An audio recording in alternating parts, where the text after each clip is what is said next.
Welcome into the NFL opening line report playoff edition with the man, the myth, some might even call the legend on Twitter at Teddy_covers. Teddy, welcome in. Happy Monday morning to you.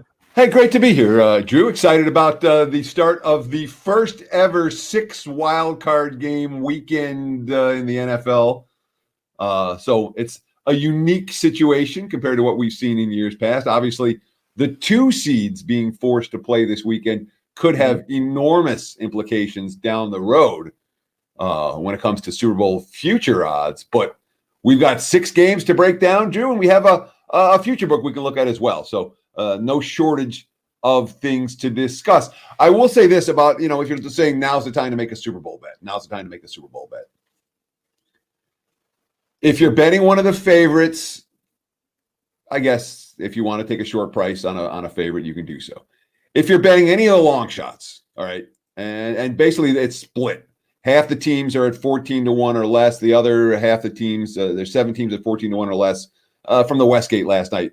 There's another 7 teams at 25-1 or higher. I don't think any of the long shots is live.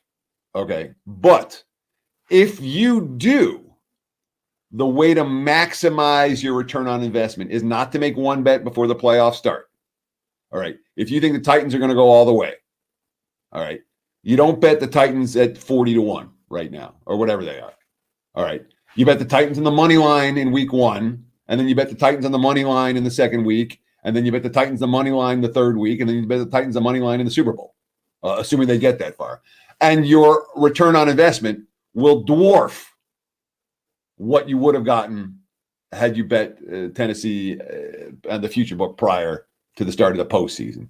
So the way to maximize your return on investment with any future book wager is not to make the future book wager, just bet on that team every week on the money line.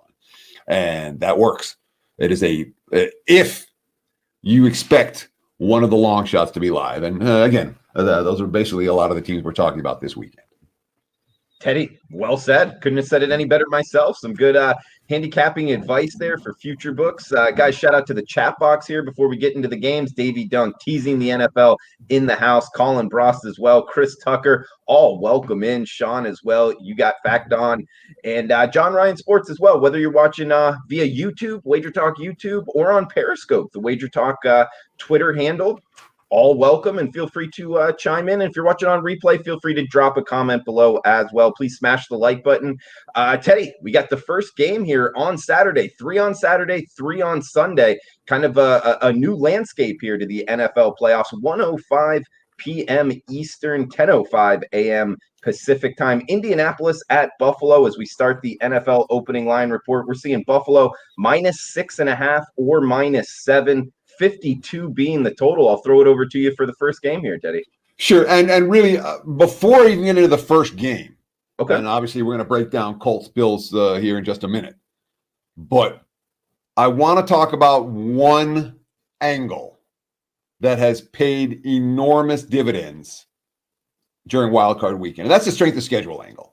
And unfortunately, Drew, you and I were both looking for the numbers before we came on air. We don't have them. I know it's like 70% over the last 20 years. Okay. It's been a very profitable angle. And it's really simple.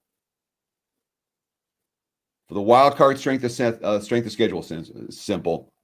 Strength of schedule system is you play the team that played the tougher schedule. You play the team that's more battle tested. So what I did, of course, and it's based off of Sagarin's numbers, whose numbers are, I'm not a huge fan of Sagarin numbers, but I did write down all the Sagarin numbers. And one thing that stands out is that all the teams in the playoffs, or the majority of teams in the playoffs, well, they're there in part because they played relatively weak schedules. Lots of teams with very weak slates based on the Sagarin numbers.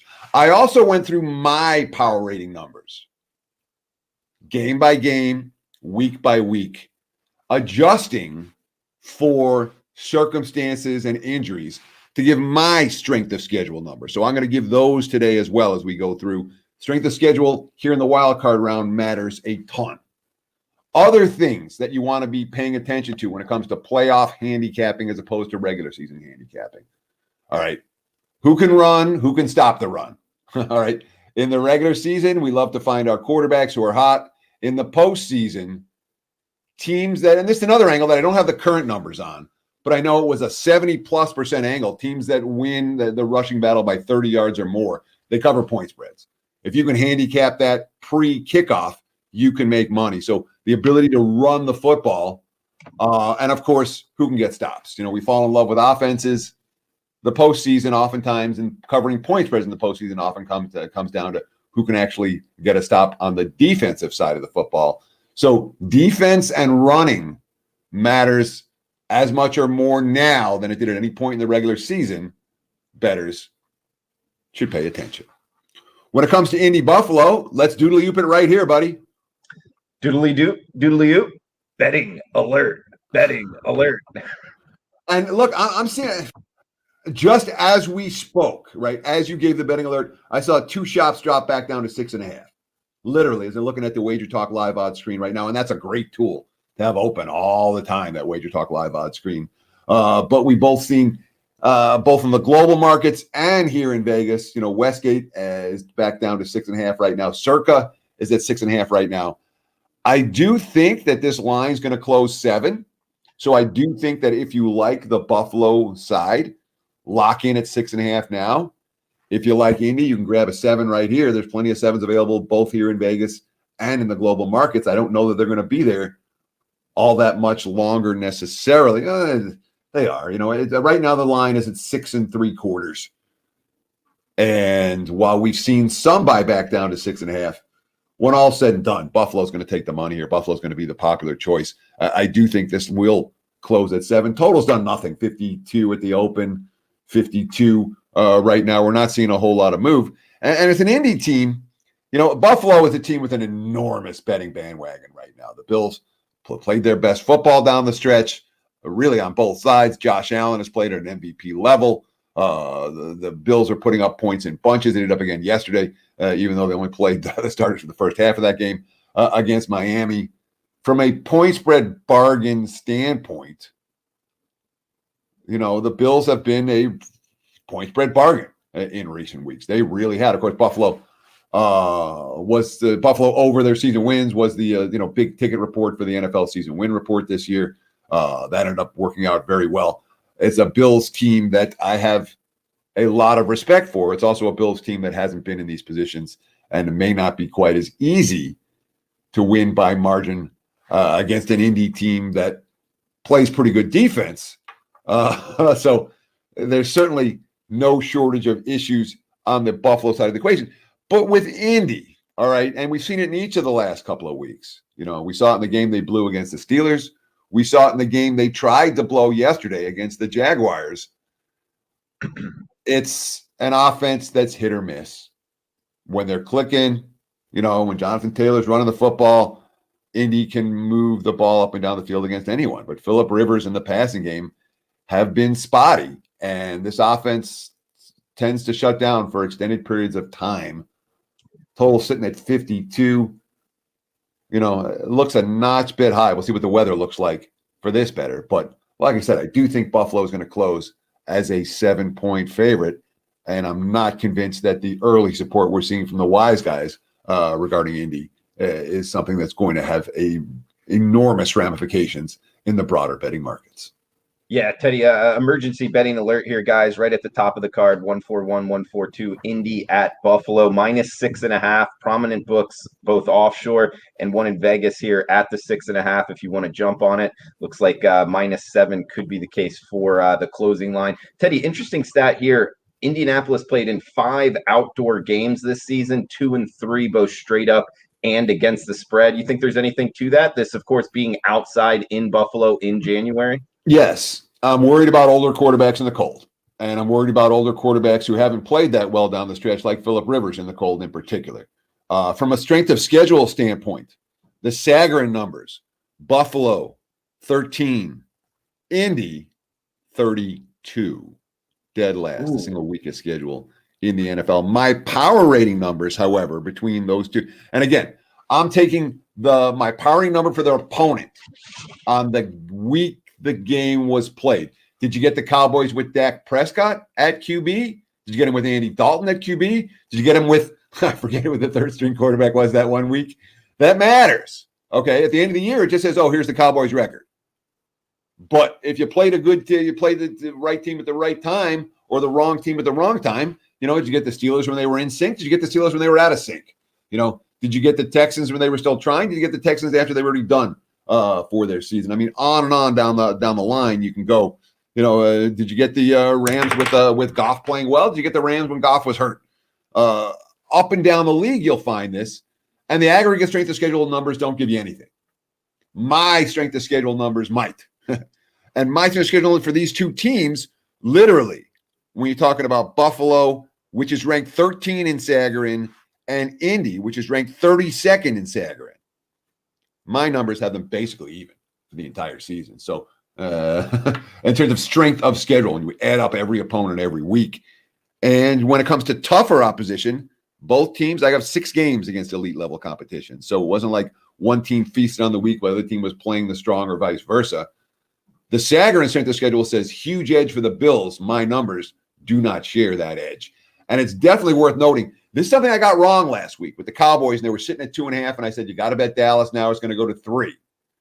When there's resistance at the key number, when there's resistance at 7, this line got bet up to 7 and then got bet down in some spots, right back down to 6.5. There's resistance there. Just like the Cowboys last week, we got to 2.5, and there was resistance at 2.5 and never got to 3 at any point during the week for Dallas.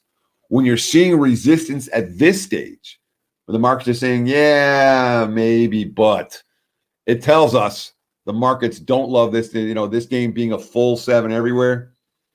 Maybe. That said, if you like Buffalo, lay a 6.5 sooner rather than later. If you like Indy, grab a 7 now. It's not going to hurt you.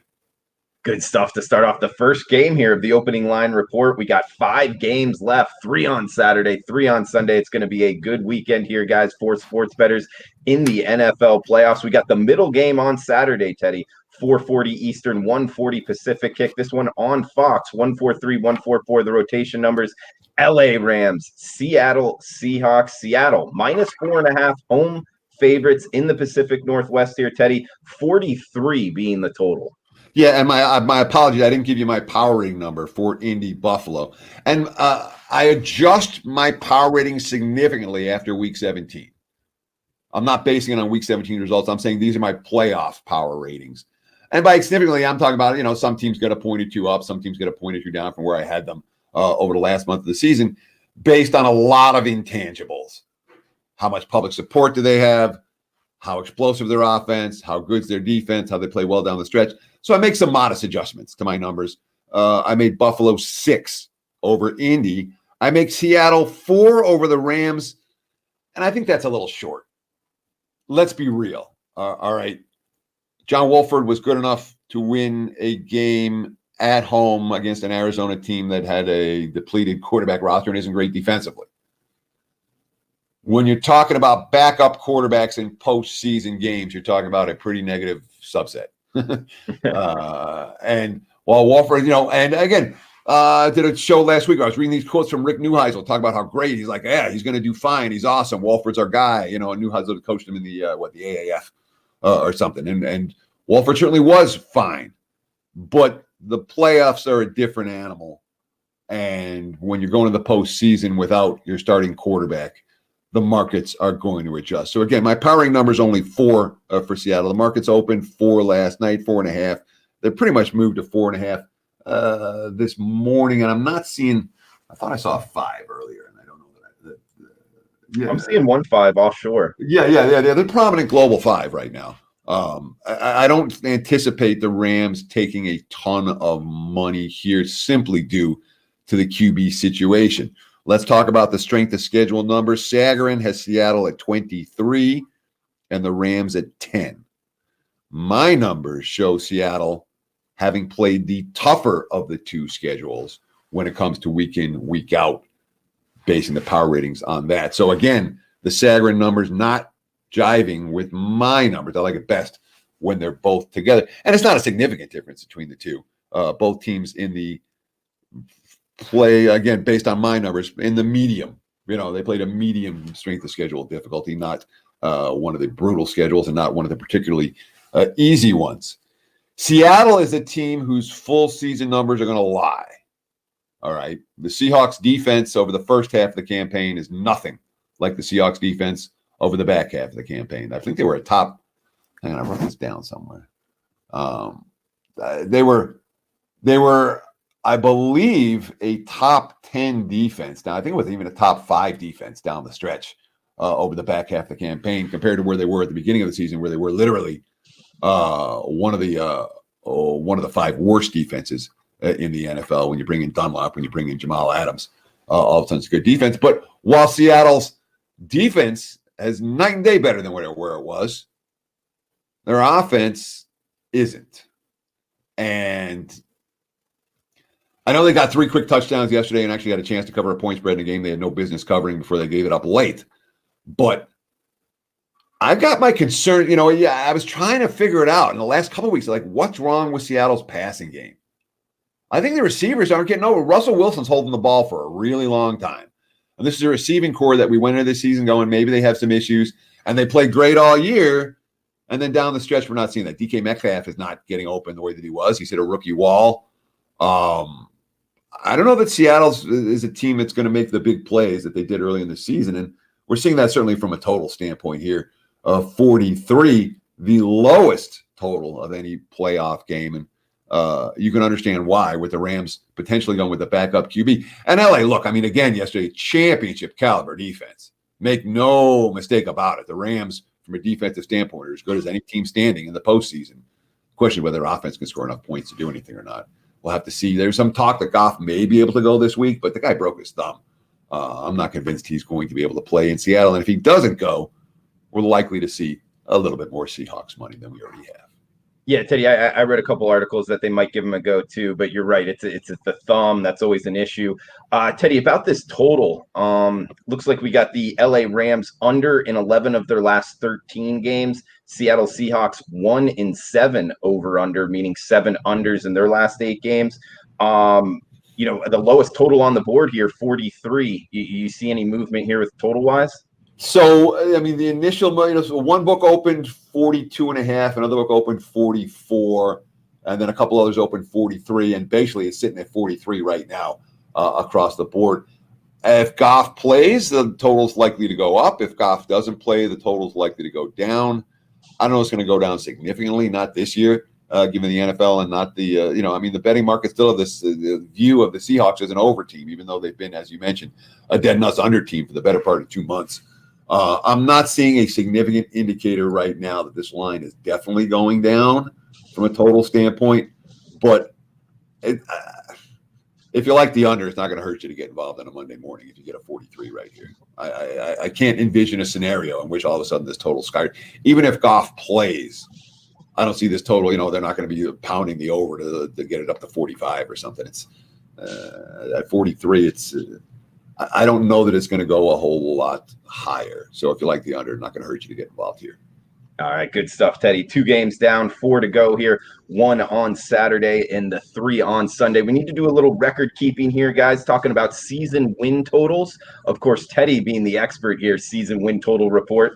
And I do want to go out there and say, I went 0-2, Teddy, trying to do these season win totals this year. Did a couple videos in Las Vegas, put them out on Twitter. Sure enough, lost my New England Patriots over and lost my new Indianapolis Colts under. So I went 0-2. But guys, Teddy Covers went 3-1 on his season win total report, nailing the best bet with the Buffalo Bills, Teddy. So shout out to you, man. You're going on multi-years here, 20 years, going well over 60% on your NFL season win total. So hats off to you, buddy.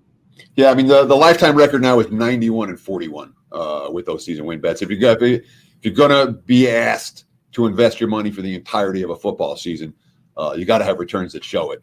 And obviously 3-1 this year, the best bet on the Bills going over the total. I've also advised clients to bet Bills to win the division, bet Bills to make the playoffs. And I'm sure there are folks out there with AFC and Super Bowl futures on Buffalo as well. So another good year with the win totals. The one that I got wrong, Denver over. And that was basically screwed from like the day I released was the day that Von Miller got hurt that afternoon. And that's when the injury started and never stopped for the Broncos. But The other three were pretty right. Carolina came down to week 17, but we got there. And the Chargers had the Chargers under, and I got the handicap half wrong. So I said Herbert's going to be in early, and I don't trust a rookie quarterback, and this team's not going to go 8-8 with a rookie QB. And I was right in that sense that they didn't go 8-8 with a rookie QB, and that Herbert got in early. I was wrong about how good he was, and I was lucky that the Chargers blew so many winnable games early to allow me to cash that bet. But no complaints, man. The season wins again. We spent all summer working on it, Drew, and it's a report that I literally, that's the focus from about the beginning of June to about the end of July. And obviously at 91 and 41. That's a report that both my clients and myself have enjoyed over the course of the last 20 football seasons. Yeah, guys, 91 and 41, 69% NFL season win total report since 2001. So you get that long-term track record there, which we always talk about, important in this business. So heading down to the next game here, Teddy, 8:15 Eastern, 5:15 Pacific kick here. Talking Tampa Bay at Washington, 145, 146, the rotation numbers. This one on NBC. We're seeing the Tampa Bay Bucks minus 8-point road favorites here, even though Washington under 500. They are the home team here, winning the NFC East. 46 or 46 and a half being the total here, Teddy. Of course, Tampa Bay need to throw out this stat, trying to become the first NFL team to play a Super Bowl in their home stadium. Tom Brady, 43 years old, Teddy, 4,600 yards passing with 40 touchdowns. Can he still do it? He kind of proved it. I don't know. You thinking about betting him here, laying the 8? No, I'm not. My powering number here is Tampa Bay 7. The markets are at 8 this morning. The teaser protection books are already at 9 for this ball game. No one's anticipating the public to fall in love with the Washington football team this week, and you have Tom Brady against a team with a losing record. You already know where the money's going to go on this contest. If you like Tampa, I mean, this probably deserves an EBA as well. Even though the 8s are starting to disappear. All right, they're not disappearing rapidly, but they're getting bought up. If you like Tampa, I'd go sooner rather than later. From a strength of schedule standpoint, the Sagarin numbers have Tampa as the single toughest schedule of any playoff team, based on the Sagarin numbers. When you look at the Washington football team, Sagarin has them ranked 26th out of 32 NFL teams. My numbers aren't that different. My numbers have Tampa with the single strongest strength of schedule for any playoff team, powering their opponents on the week the game was played, whereas Washington, one of the very easiest strength of schedules this season. So all of that points towards Tampa Bay. The team with the tougher schedule tends to do fairly well. When we look at Washington, we're talking about a sub-500 team that couldn't beat their sub-500 opponent on national TV last night until their sub-500 opponent took out their starting quarterback and put the backup in. So it's not like Washington is a squad that has a natural, they don't have a big betting bandwagon. The Bucs do. It certainly is that type of game where you can anticipate Tampa being a very popular public road favorite. It is worth noting when it comes to these home dog games in the postseason. How about this? All right. In the modern era, we've seen 5 previous games where there's been a home dog of 7 or more in the postseason. The home dog 4-1 ATS in those contests. In addition, when you talk about the 2 teams that have made the playoffs with a sub-500 record, it's only happened twice before in NFL history. Both times, the team with the sub-500 record pulled off the upset in the first round with their home game. So there are things in theory to like about the Washington football team, even though they are clearly going up against a juggernaut with the stronger strength of schedule in Tampa Bay. Great stats there, Teddy. Love it, man. I want to read a stat here I read on Twitter from Doug Kazarian, actually, at ESPN. Tom Brady is 43 years old and normally goes to bed around 8:30 p.m. In primetime games, kickoff around 8:15 p.m. this season. He is 1-3, 0-4 ATS with 5 touchdowns and 5 interceptions. Of course, the game being at 8:15. Do you think there's anything to that, Teddy? I want to go through and take a look at it. It's interesting. I'm more concerned in general. I'm more concerned about older quarterbacks in colder conditions than I am about Tom Brady playing after his bedtime. When you talk about Phillip Rivers going up to Buffalo, when you talk about Brady going up to Washington, these are, and that's the two for this week that stand out. Although Big Ben's are going to be playing in the cold as well in Pittsburgh. We'll see if Breeze ends up on the road this postseason or not in New Orleans. But the old QBs in the cold in January definitely concern me. And the fact that Brady, I remember that we had that bad game against the Bears on Thursday Night Football. I'm trying to remember the other night games that he's played offhand. I know they played, they were against better competition. I certainly, again, Brady, he's a proven postseason performer. He's got an elite level receiving core and a pretty good offensive line to protect him. So there are things that work in his favor. But the one thing that Brady tends to struggle against is teams that can get pressure rushing for. Sure. And Washington gets pressure rushing for. Their defensive line is the only reason they're in the postseason. And that's an elite unit that could give Brady some trouble.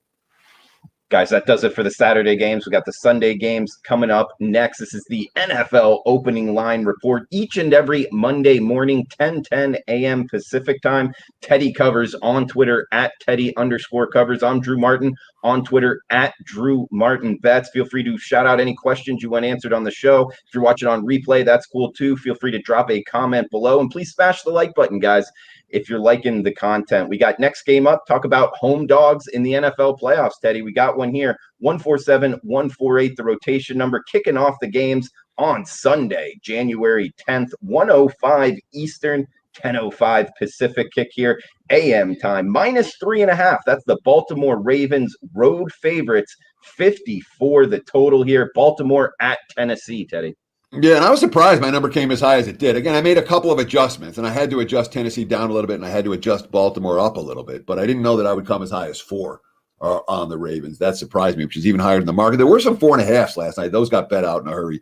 The 4s got taken out in a hurry. The 3.5s, it looks like the prevailing number. I don't see it getting bet down to 3. So this is an emergency betting alert because the number's already gone. If you like Tennessee plus. Total wise, we've seen 54.5 down to, it's really 54.5, the broader marketplace. I don't see that moving a whole lot. But like I said, my priority number on the game was 4. From a strength of schedule standpoint, Sagarin has Baltimore 28. They have Tennessee 29. So right in the same boat. My powering numbers has Baltimore with a marginally tougher schedule than Tennessee. It's not a dramatic difference between the two. There is, however, a dramatic difference between the two when it comes to defensive presence on the field. The Titans, again, it's been all season. There's nothing new or different from what we've seen from Tennessee yesterday versus Tennessee a month ago or 2 months ago or 3 months ago.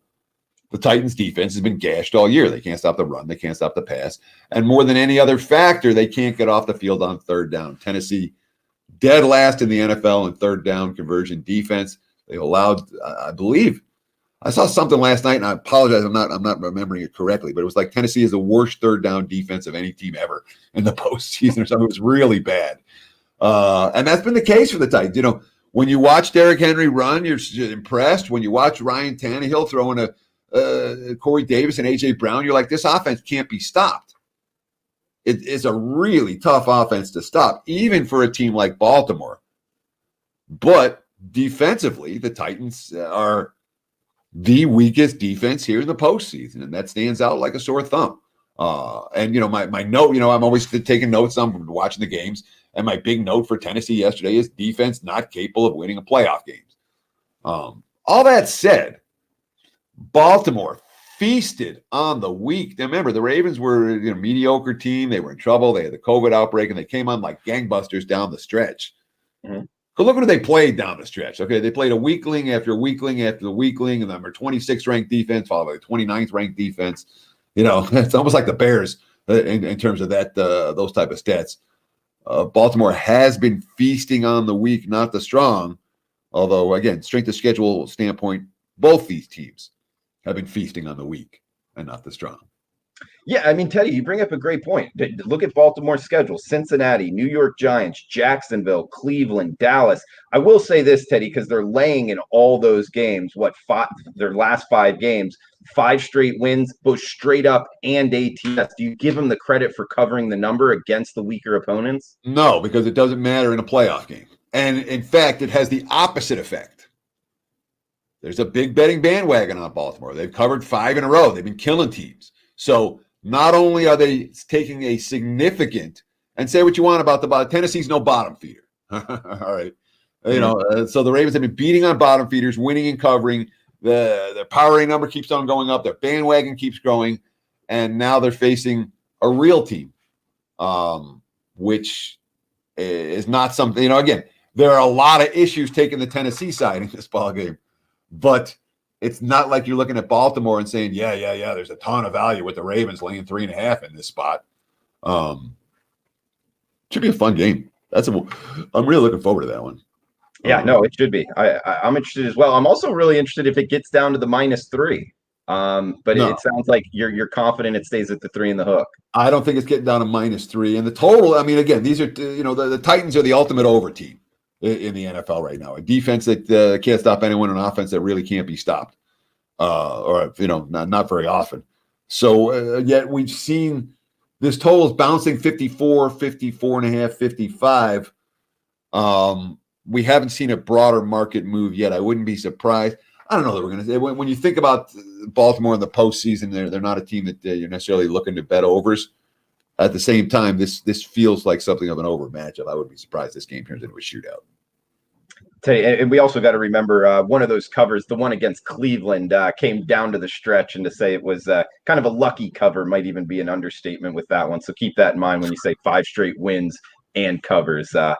Yeah, they got a little lucky there at the end. But we got next game up here, the middle game of the Sunday slate, 4:40 Eastern, 1:40 Pacific kick here, 149, 150 the rotation numbers, Teddy. Chicago Bears at the New Orleans Saints, seeing 48 the total, with the Saints -9.5 point home favorites in the Big Easy. And my number's shorter on this, 7.5 only, and yet I want no part of Chicago in this game. My clients and I faded the Bears yesterday. It was the one thing that I did right yesterday was betting against Chicago. And even though they got a handful of breaks in the middle of the game, they still got wiped out when all was said and done. So again, my number's shorter, in part because I don't necessarily have the Saints as where they, the Saints as high as the markets do. We have to see who's going to play at wide receiver for New Orleans this week. All right. They've been playing without their top 3 of their top 4 receivers. And it showed. I mean, it really has. And you lose a Quan Alexander, you have the issues in the running back room with COVID. And the defense made plays yesterday against Carolina. And it's a defense that, if the Saints are going to make a deep postseason run, it's going to be the defense that's going to carry them every bit as much as the offense. But we have seen, a little bit of under money. We haven't, it doesn't look like it's going at 10. The markets aren't dying to get to 10. The markets aren't dying to go down to 9. If it does go anywhere, I'd say it's more likely to go up than down, but it feels like a 9.5 right now. It really does. Strength of schedule standpoint, Sagarin has Chicago at 22, and New Orleans at 14. My numbers have a pretty big disparity between these two teams. The Saints having faced the much tougher of the two schedules when it comes to the regular season. So there's perhaps advantage to New Orleans in that regard. And again, for the success the Bears had down the stretch, they faced a bunch of weak defenses. And I tell you, I watched every one of the games. Trubisky has had one awful interception dropped Just about every week. There was one again before halftime here. Yeah. If there's a blowout this weekend, this is it. And the markets are telling us that already. All right, Teddy. Well, last game here Sunday night, 8:15 Eastern, 5:15 Pacific kick to finish off the wild card round. 151, 152. The rotation numbers here, Teddy. Cleveland at Pittsburgh. We're seeing a rematch. 46.5 being the total, with the Pittsburgh Steelers -4 home favorites. Yeah, I mean, two divisional rematches this weekend. The Rams and the Seahawks obviously playing for the third time, and the Browns and the Steelers also playing for the third time. My powering number here is Pittsburgh -3. The market's opened 3.5 last night. They've moved to 4, and they're showing signs that we could get to 4.5 here for Pittsburgh. If you like, this isn't an emergency betting alert, but if you like the Steelers, it's certainly not going to hurt to get down at 4 right now, minus now. I almost feel like maybe we should emergency betting alert it, because it's. I'm not convinced it's going up, but I'm convinced it's not going down. Does that make sense? Yeah. So does that qualify? It's. I don't know. Do we have criteria? If you like the Steelers, bet them now. If you don't, grab lay 4 right now. Where we're seeing clear market support for Pittsburgh. From, again, the strength of schedule standpoint, the Sager and numbers have Pittsburgh at number 27, very weak schedule. Cleveland at number 31, weakest schedule. My power rating numbers have Cleveland, 30 to 31 is the second weakest schedule. Indy had the weakest. My power rating numbers had Cleveland with a weaker schedule than the Colts. In fact, they have them as the weakest schedule of any playoff team. The only one that was even close was Washington with a fairly weak slate. Cleveland got more than their fair share of games of bottom feeders. So, but the Steelers sitting at number 27. It's not like Pittsburgh faced an elite group of opponents and Cleveland played nobody. Both teams played relatively weak schedule. And again, my numbers show Pittsburgh with the stronger schedule and significant, but not crazy significant for the Steelers based on the game that the week, my powering numbers, the game the week was played. It is worth noting both these two teams, Cleveland and Pittsburgh, when it comes to playing elites, playing the good teams. I'm at the top quartile of my power ratings. Teams that only played 4: New Orleans, Green Bay, Pittsburgh, and Cleveland. Those 4 teams played the fewest quality opponents of anybody over the course of the season. Again, based on my numbers. The money's come for Pittsburgh. And, I mean, we saw the Steelers' backups play well enough to keep them in the game yesterday. Play a better contest. And yet, when you've watched Pittsburgh down the stretch, you know what I'm talking about. The Steelers' offense has been dicey. They still can't run the football. And while the defense remains a unit capable of covering point spreads by themselves, I'm really, this is one of those games I talked at the top about. Hey, when a team rushes for more than 30 yards more than their opponent, they tend to be pretty good ATS. This is a game where you don't even have to do any handicap. You say the Browns can run the football, the Steelers can't. And the Browns are dogs in this contest. So that's one you can tell which way I'm leaning initially, even though my strength of schedule stuff says you can't do it with Cleveland. So my initial lean is towards the Browns, but the money's coming the other way right now, so I'm in no hurry to get to the betting window. And I'm not convinced I get there with Cleveland. I don't know that I will. Baker Mayfield, again, Mayfield yesterday, he's not great. If you're looking at, what's wrong with Cleveland, why hasn't Cleveland done more than, again, it's a team that's been, snapping that postseason drought that's lasted forever. But you say, why weren't they even a leader? Baker Mayfield wasn't a leader. And that obviously could be an issue in a postseason game where he's playing up against a quality defense. Yeah, Teddy. I mean, good college quarterback, number 1 pick in the NFL draft. Decent to good commercials, but I guess his play on the field, not great. So good breakdown there, Teddy, overall to finish it up. Teddy, well, first off, guys, over 300 people watching right now via both Twitter and YouTube. Really appreciate you joining us live. I know most of you watch on replay, so huge shout out to you. Feel free to drop a comment below. Please smash the like button if you're liking the content, and huge shout out to the chat box. Teddy, thinking about doing just off the cup here because it was a little bit shorter with less games. Do you have any opinion here with Johnny Outlaw saying 3 awesome days ahead of us this Saturday, Sunday, and Championship Monday? Of course, Ohio State, Alabama, seeing Alabama -7.5 or -8 in the national championship game, 75 being the total. It's kind of an interesting handicap in itself, Teddy, with the #1 Alabama, it kind of nobody really looking to step in front of them because they smashed it both straight up and against the spread. And Ohio State, question marks coming into the playoffs and then looking about as good as you could possibly look. Do you have any quick thoughts, top of your head, where you think this line goes, Ohio State, Alabama? So we saw it on when it first opened, there were 6.5s out there. Yeah. Those got blown away. 7, 7.5, 8. Now today, the money's coming back the other way. At the leading indicator books offshore, I'm seeing a 7 again on Alabama, with 7.5 as a prevailing number. The Westgate here in Vegas is down to 7.5, although Circuit's still sitting at 8. So South Point here in town. Back east, DraftKings is back down to 7.5. So we have seen a point of resistance. Got to 8, and the market said that's high enough and tapped the brakes, and now we're seeing 7.5s again. So it's likely to bounce between 7.5 and 8. Would be my assessment. The total, were there 77s out there at one point at some books? Now we're looking at 75, 75.5. 76 even here in town.